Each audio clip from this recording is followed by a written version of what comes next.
Allahumma sholli ala Muhammad. Bu, ada 3 golongan manusia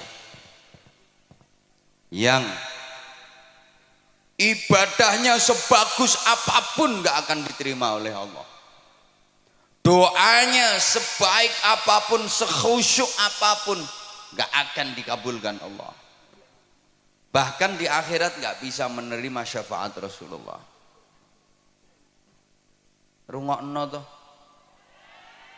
Walaupun ibadahnya bagus, sholatnya top, bukan cuma yang wajib, sholat sunnah dikerjakan semua.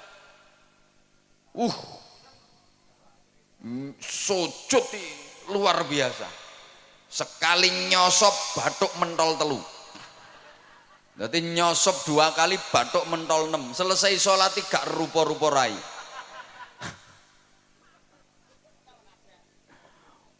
Poso bendino, sodakoh nyah-nyoh, zakat orang mufakat, wiridan sak dalan-dalan maca Quran yo turut ratan. Berangkat haji tiap tahun, dia pergi umroh seminggu 5 kali. Yo iso ngomahe Mekah kok. Kan omahe Mekah. Wis tak pikir aku ngomong. Ora iso kowe apa mbantah ora iso. Gak mungkin seminggu umroh berangkat ping 5. Omahe Mekah.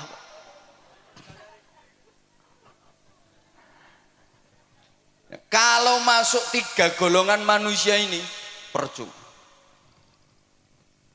Gak akan diterima Allah. 1, aqul walidain. Anak yang durhaka kepada kedua orang tua.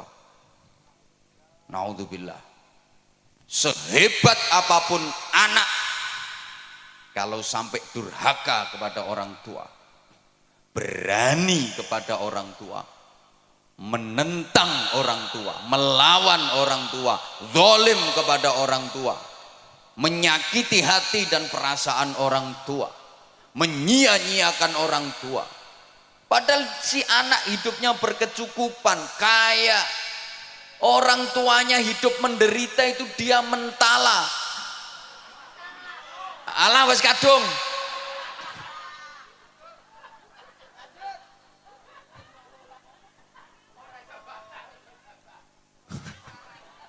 Sing ceramah aku apa sampean? Lah iya.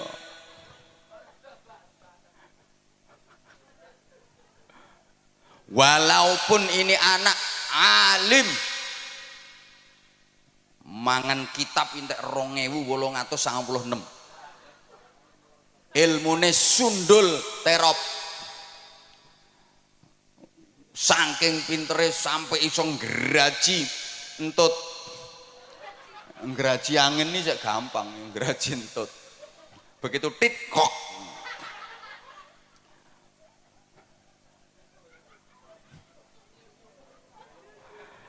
Kalau berani sama orang tua, menyakitkan orang tua, durhaka kepada orang tua, seluruh ibadahnya ditolak sama Allah. Doanya nggak akan dikabulkan oleh Allah. Bahkan di akhirat dia nggak bisa menerima syafaat Rasulullah. Walaupun secara lahiriah orang tuanya seakan-akan bersalah, karena dalam hubungan anak dengan orang tua itu undang-undangnya cuma ada 2 pasal. Pasal 1, orang tua tidak pernah bersalah. Pasal 2, apabila orang tua melakukan kesalahan, kembali ke pasal 1. Ya gak mumet, memang pasalnya cuma 2 kok. Jadi hubungan anak kepada orang tua itu pasalnya cuma 2 undang-undangnya. Pasal 1, orang tua tidak pernah bersalah. Pasal 2, apabila orang tua melakukan kesalahan, kembali ke pasal 1. Sehingga kalau sampai terjadi anak ribut sama orang tua, anak gegeran sama orang tua, demi Allah diapa-apa no sing salah anaknya. Ana sing mikir ketara gak rukun kae.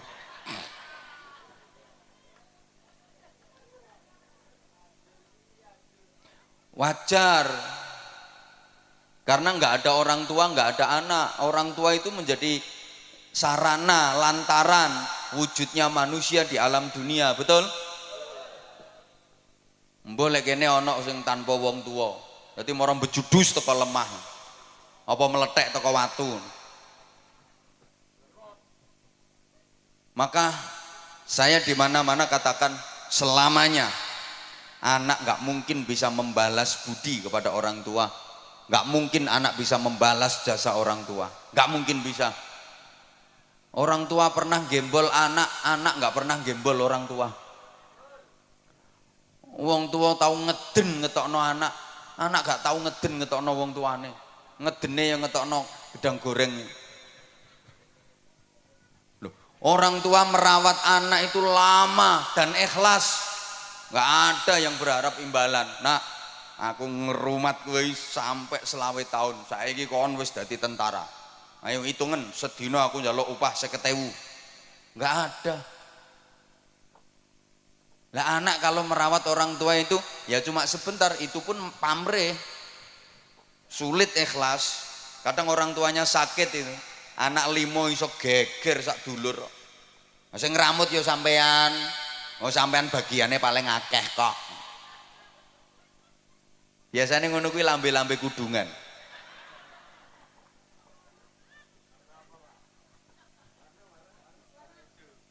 Halo. Halo. Ya. Rungokno. Orang tua merawat anak itu yang diharapkan hidupnya anak. Sing diharap-harap uripe. Lah nek anak ngramut wong tua iki mek karo nunggu matine kok. Sorry ya. Orang tua itu mau gantiin sakitnya anak. Kalau anak nggak mau gantiin sakitnya orang tua. Orang tua rela menggantikan derita anak. Kalau anak nggak mungkin mau menggantikan derita orang tua. Saya udah sering kasih contoh. Orang tua itu punya anak sakit, anak masih kecil sakit. Ya Allah, nangis. Semalaman nungguin anak nggak tidur. Dia nggak rela seekor nyamuk pun menggigit anaknya, hinggap di tubuh anaknya. Ditunggoni sampai gak turu, nangis memohon kepada Allah, ya Allah biar saya saja yang gantiin sakitnya anak saya asal anak saya sehat. Tapi anak gak mungkin mau gantiin sakitnya orang tua. Maaf, ayo coba sampean misalnya punya orang tua sudah pikun, ayo sampean gelem genteni, ya Allah kula sing pikun mawon.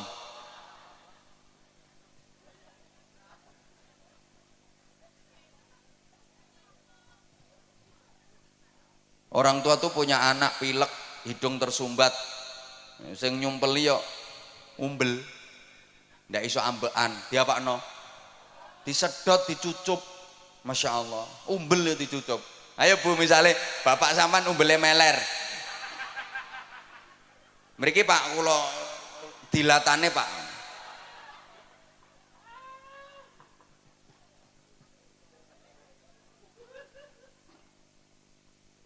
Lah orang tua itu siapa saja? Satu, abul jasad, orang tua kandung, ayah dan ibu kandung.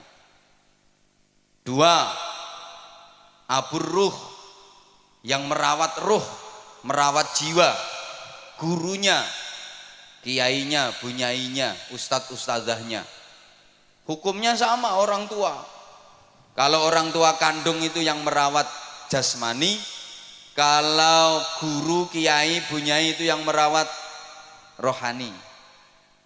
Iki dirungokno apa ora toh?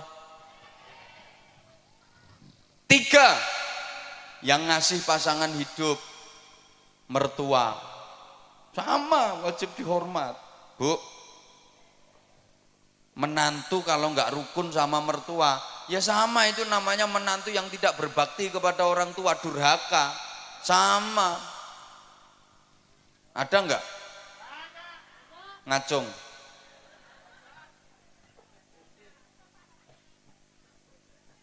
Sing akeh mantu gak rukun karo mara tuwa, iki mantu wedok. Kenapa? Mohon maaf, penting ini. Perempuan itu cenderung serakah.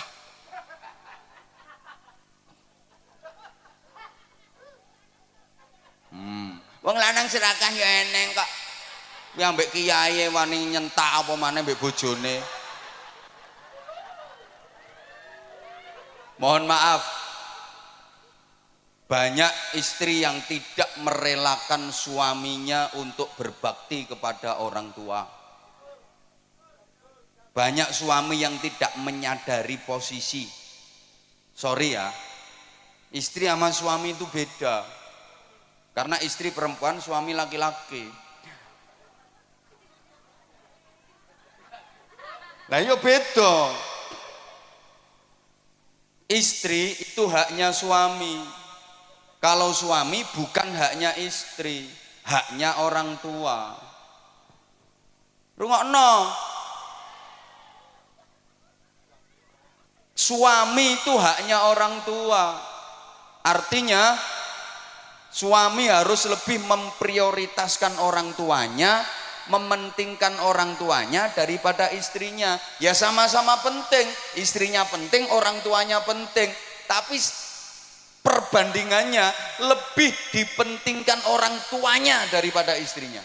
Ini kalau suami. Beda dengan istri. Istri haknya suami, bukan haknya orang tua. Karena waktu nikah sama orang tuanya sudah diserahkan total kepada suami. Maka istri harus lebih memprioritaskan suaminya daripada orang tuanya. Kalau suami harus lebih mementingkan orang tuanya daripada istrinya. Lah ini yang suka nggak diterima oleh para istri. Suami mau berbakti kepada orang tuanya, dihalang-halangi oleh istrinya. Kadang suami mau ngasih duit ke ibunya, ini si istri ngamuk-ngamuk, diselidiki. Mbok kei pira makmu mau?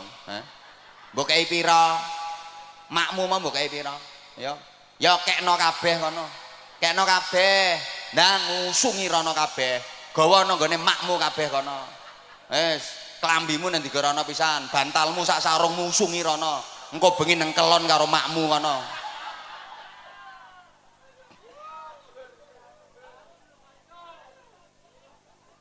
Suami mau berbakti kok dihalang-halangi. Bu, ibu harus sadar, bagi suami orang tua itu prioritas daripada istri. Bu, ikhlas nggih, relakan suamimu berbakti kepada orang tuanya. Yang orang tua suami adalah mertuamu. Maka istri solehah, calon-calon bidadari surga, itu adalah perempuan-perempuan yang mengikhlaskan, merelakan suaminya berbakti kepada orang tuanya. Suaminya lebih mementingkan orang tuanya daripada dirinya sendiri. Itu perempuan-perempuan solihah, calon-calon bidadari surga. Nggih Bu nggih? Nggih Bu nggih? Jadi misalnya, Bu, suami ibu punya duit 10 juta. Nah, ibu sebagai istri dikasih 3 juta, yang 7 juta dikasihkan ibunya suami. Ikhlas nggih?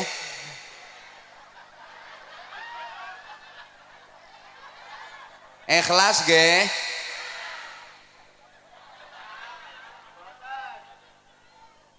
Ikhlas mboten? Mulane angel mlebu swargamu ya ngono.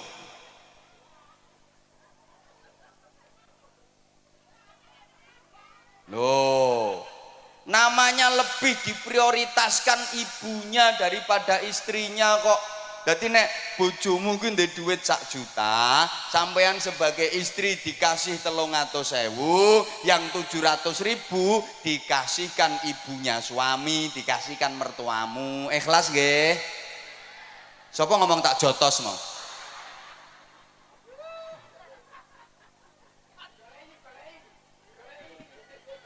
jotos deh. Kuwi istri apa petinju kok tak jotos deh. Kalau ibu ikhlas, nah itu gampang masuk surga. Itu istri solehah dan calon-calon ratu bidadari surga. Halo, rungokno. Jadi sampeyan niku Bu, kalau dikasih uang belanja sama suami, sebelum nerima duit itu sampean ngomong, "Mas, aku sampean kei duit ngene iki, buke sampean kei to ora?" Lek buke sampean kei ya aku gelem nrimo duit iki. Lah nek buke gak sampean kei, aku mau nampani, Mas. Buke kei sik kudu luwih akeh. Lek buke wis sampean kei, lagek tak trimo. Ngoten nggih? Pret. Pret.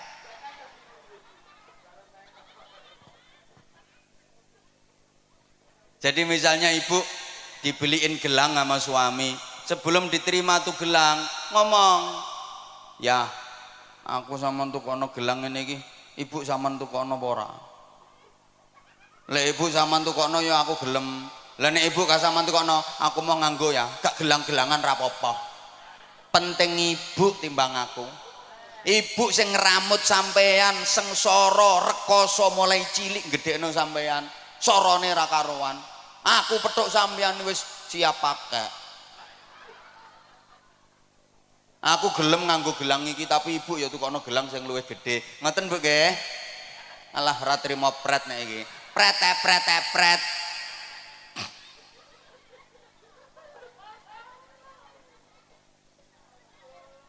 Ibu, jadi misalnya ibu mau diajak berangkat umroh sama suami, ibu harus ngomong, "Ya, aku kata dijak umroh, ibu sampean jak taga. Lek ambek ibu aku ya gelem melu ya. Lah nek ibu gak sampean jak, aku ya mau padha-padhane duwe sampean pas-pasan. Berangkat ambek ibu ae. Aku kari-kari gak apa-apa. Penting ibu timbang aku."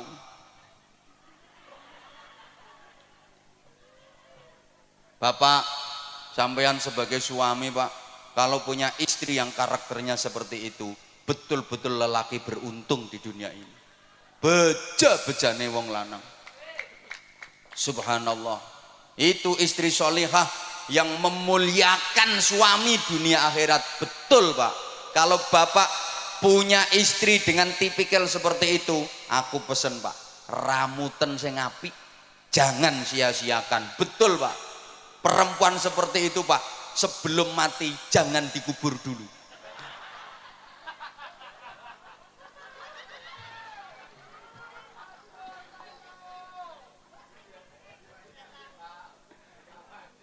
Soalnya langka.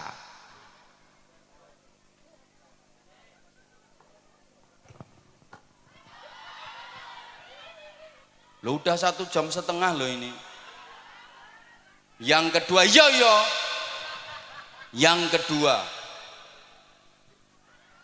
mahal yo gak melok urun kok. Yang ibadahnya pasti ditolak, doanya nggak mungkin diijabah, dan di akhirat nggak bisa menerima syafaat Rasulullah adalah para istri menengok. Lu memang iya kok.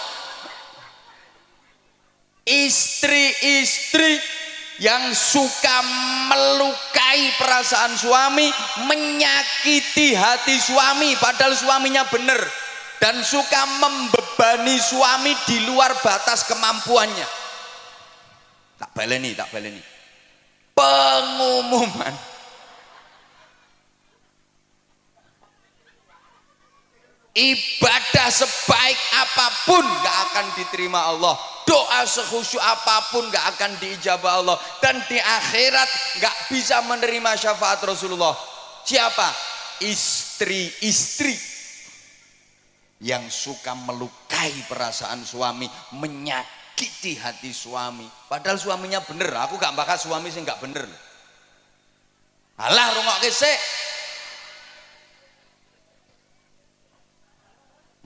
Ucul ya ben balon murah kok. Balon ucul geger ndangak kabeh. Tuku meneh 5.000 kok. Hah? Malah mek 3.000 gegerno pengajian. Halo? Halo? Bu, ini beneran loh Bu. Rasulullah pernah cerita, besok di akhirat itu ada perempuan yang wujudnya enggak wujud manusia, bentuknya enggak bentuk manusia, tapi ndasnya alah ndasnya itu ndas celeng, terus awak menengok lagi, awaknya awak khimar, wis gampangane ndase celeng awake jaran. Hi, ngeri. Ndase celeng awake jaran. Siapa itu? Ya tadi perempuan yang suka membebani suami di luar batas kemampuan. Wong suami lo penghasilannya sebulan ini lo cuma 2 juta. Nek njaluk blonjo saulan sampai 250 juta.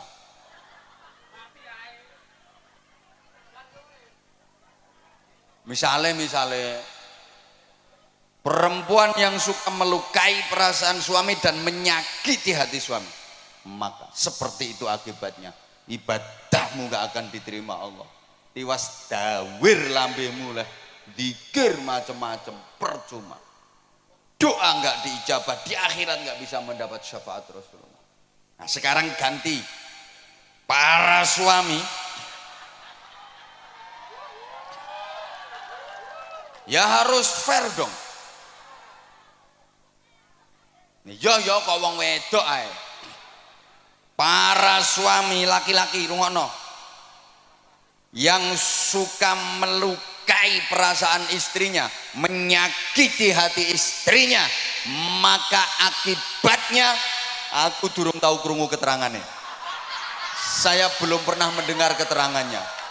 Jadi ya saya nggak pernah dengar dalilnya.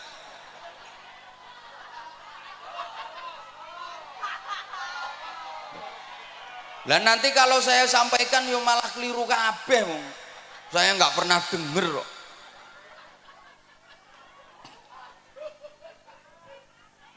Bagusnya perempuan itu nggak perlu ngerti dalil-dalil yang kayak gitu. Marake ngelama, ngelunjak, ingkrah ndase wong lanang. Lho wong istri itu lo nggak ngerti dalil lho, suami iso kalah. Apalagi ngerti dalil, malah nyenyek wong lanang. Memang istri-istri nggak usah ngerti dalil-dalil kayak gitu, bahaya. Wong nggak ngerti dalil sing lanang kalah kok, pemane ngerti dalil. Mulane bro, sing urung rapi ya. Besok nek rapi golek wong itu sing goblok-goblok kae. Gampang dihapusi. Nah pinter-pinternya gak iso ngendalekno nyonyor kae.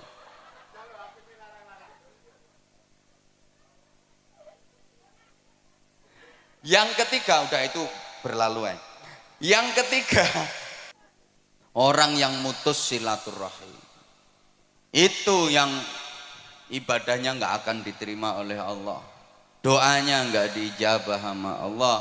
Di akhirat nggak bisa mendapatkan syafaat Rasulullah. Maka itu perlu kita hindari 3 hal tadi. Allahumma sholli ala Muhammad. Nah, selanjutnya jamaah rahimakumullah, perlu perbaikan diri. Peningkatan kualitas ibadah. Baik yang vertikal, hablum minallah, ibadah ritual, maupun yang horizontal, hablum minan nas, ibadah sosial. Halo,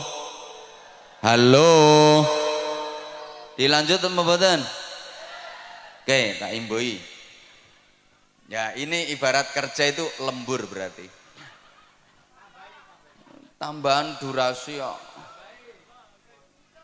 Gini, yo hidup ini harus selalu ada peningkatan dan perbaikan. Slogane hari ini harus lebih baik daripada kemarin, dan esok harus lebih baik daripada hari ini. Dalam menjalani hidup, pantang bagi kita untuk berprinsip aku masih seperti yang dulu, aku begini engkau begitu. Itu sama saja. Kalau orang Jawa bilang sami mawon, nek diteruske bokonge Mbak Mi dintup. Harus ada dinamika ke arah hidup yang lebih baik. Ibu bapak jamaah rahimakumullah, pembangunan musola ini harus disertai dengan pembangunan manusianya. Iya, kita berharap mudah-mudahan musola, masjid-masjid yang ada itu benar-benar bisa menjadi laboratorium rohani, pembangunan mental spiritual. Negara kita itu punya jargon di lagu kebangsaan Indonesia Raya itu, bangunlah, bangunlah, ayo tobu. Pertama bangunlah jiwanya dulu, baru bangunlah untuk Indonesia. Bangunlah jiwanya. Pembangunan jiwa itu menjadi sangat penting.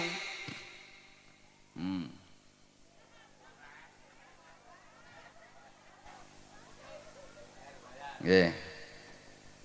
Mohon gelas ini untuk dikeletak.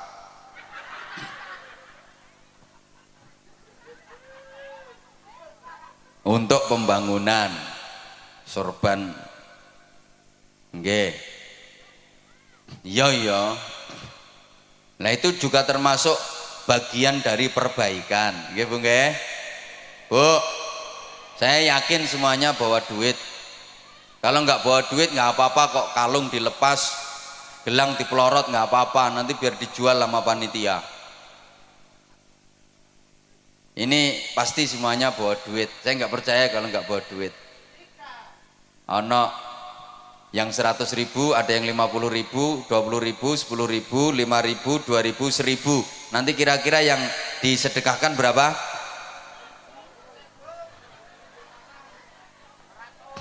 Perlu diingat, sedekah itu yang penting banyak walaupun tidak ikhlas, daripada ikhlas cuma sedikit. Tak baleni, lebih baik sedekah yang banyak walaupun tidak ikhlas daripada ikhlas tapi cuma sedikit. Kenapa? Saya berani bilang lebih baik sedekah banyak walaupun tidak ikhlas. Loh iya, daripada ikhlas tapi sedekahnya cuma sedikit. Karena kalau sedekahnya banyak, terus sedekah banyak, terus sedekah banyak, pasti lama-lama ikhlas. Mesti metu ikhlas ya. Mikir ora ikhlas, terus ngetokno akeh kok ora ikhlas. Tapi kalau sedekah itu prinsipnya yang penting ikhlas walaupun sedikit, sampai mate gak kira sedekah akeh. Dan ciri-ciri sedekah ikhlas, tanda-tanda sedekah itu ikhlas adalah sedekahnya banyak. Tandane wong sedekah ikhlas iku sedekah akeh. Soalnya nek sedekah akeh gak mikir, gak perhitungan. Tak baleni. Tanda-tanda orang ikhlas dalam bersedekah itu adalah sedekahnya banyak. Tandanya ikhlas. Soalnya gak perhitungan, gue duit piro, wis gak perhitungan. Engko urusan engko, sesuk urusan sesuk. Rezeki akeh sing nguri, mesti ditempui, diganti sama Allah dengan ganti yang lebih banyak. Itu tandanya ikhlas. Nah, di antara tanda-tanda orang sedekah tidak ikhlas, itu sedekahnya nilainya kecil, sedekahnya sedikit, tandane wong perhitungan. Duitku karek 200, engko nek tak sedekahno 50, lak karek 150, sesuk bayar kreditan 70. Anakku sangune rungokno, nang ngaji gak butuh sangu anakmu. Halo, halo. Maka wong niku nek sedekahe kulino sithik iku tandane gak ikhlas. Ayo bantau. Sedikit banyak itu bukan jumlah dan nominal, tapi prosentase dan pembanding. Ukuran sedikitnya yang ngeleset di bawah sama yang duduk metingkring di atas panggung jelas beda. Jelas beda. Mungkin lek kanggo sampean 500.000 wis akeh. Tapi lek kanggo sing nang dhuwur panggung sithik 500.000 kuwi. Makanya saya bilang bukan jumlah tapi prosentase dan pembanding ukurannya.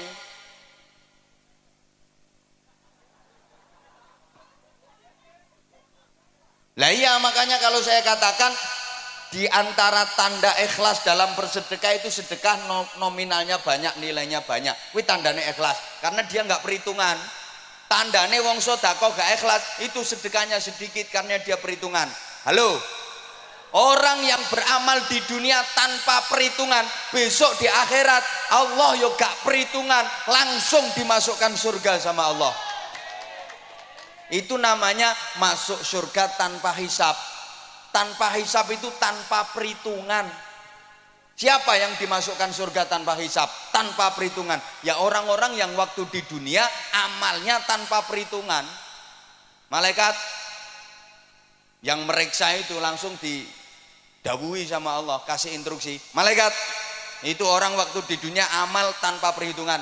Udah sekarang langsung masukkan surga tanpa diperhitungkan amalnya. Coba tuh orang Bojonegoro kok. Langsung ke surga.